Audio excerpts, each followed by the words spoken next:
हृदय क्यों लाद दिया यह भार, किसी देश की किसी काल की छाया का भंडार। कहाँ लिए जाता है मुझको यह जीवन विस्तार। उठते पैर नहीं है मेरे झुक झुक बारंबार, झाँका करता हूँ मैं तेरे भीतर दृष्टि पसार।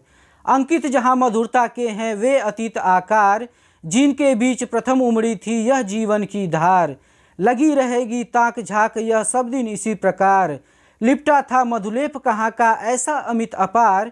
उन रूपों में चिपका जिनकी छाया तक का तार, संचित है जिन रूपों में यह छाया जीवन सार। उनके कुछ अवशेष मिलेंगे बाहर फिर दो चार, आशा पर बस इसी तरह चलता हूँ हे संसार, तेरे इन रुख रूपों के कड़वेपन की झार। नमस्कार दोस्तों, आप सभी का स्वागत है आपके अपने YouTube channel study with Chandra में।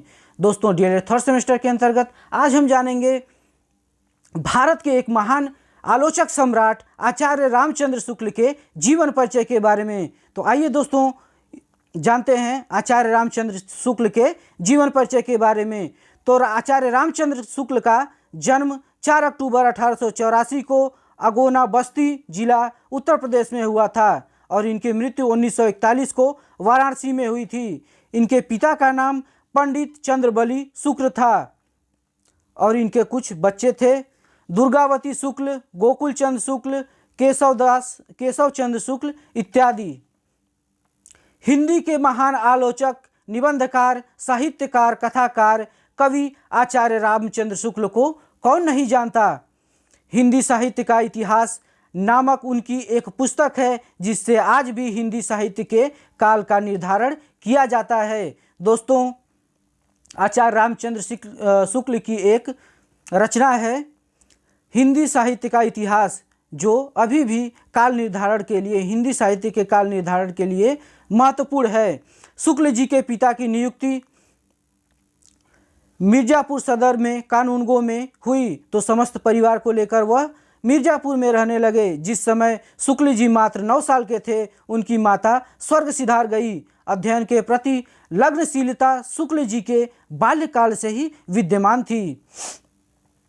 मिर्जापुर लंदन मिशनरी से FA उत्तीर्ण किए, फिर वकालत की पढ़ाई के लिए कहाँ गए? इलाहाबाद गए, लेकिन वे अनुत्तीर्ण रहे क्योंकि उनका मन तो साहित्य के प्रति रुझानु था। शुक्ल जी के गद्य साहित्य की भाषा खड़ी बोली है और उनके 2 प्रकार हैं। पहली है क्लिष्ट और जटिल, दूसरी है सरल और व्यवहारिक।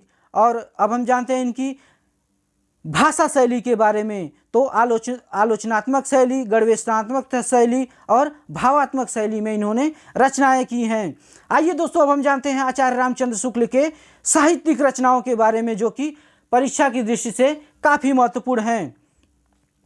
तो साहित्यिक रचनाओं को देखते हैं। सबसे पहली रचना है हिंदी साहित्य का इतिहास, जो कि बहुत ही महत्वपूर्ण रचना है हिंदी साहित्य के लिए भी, क्योंकि आचार्य रामचंद्र शुक्ल ने इस प्रकार से इसमें काल निर्धारण किया है कि आज भी हिंदी साहित्य के काल निर्धारण के लिए इसी पुस्तक का सहारा लिया जाता है। दूसरी रचना है चिंतामणि। चिंतामणि भी बहुत ही महत्वपूर्ण रचना है।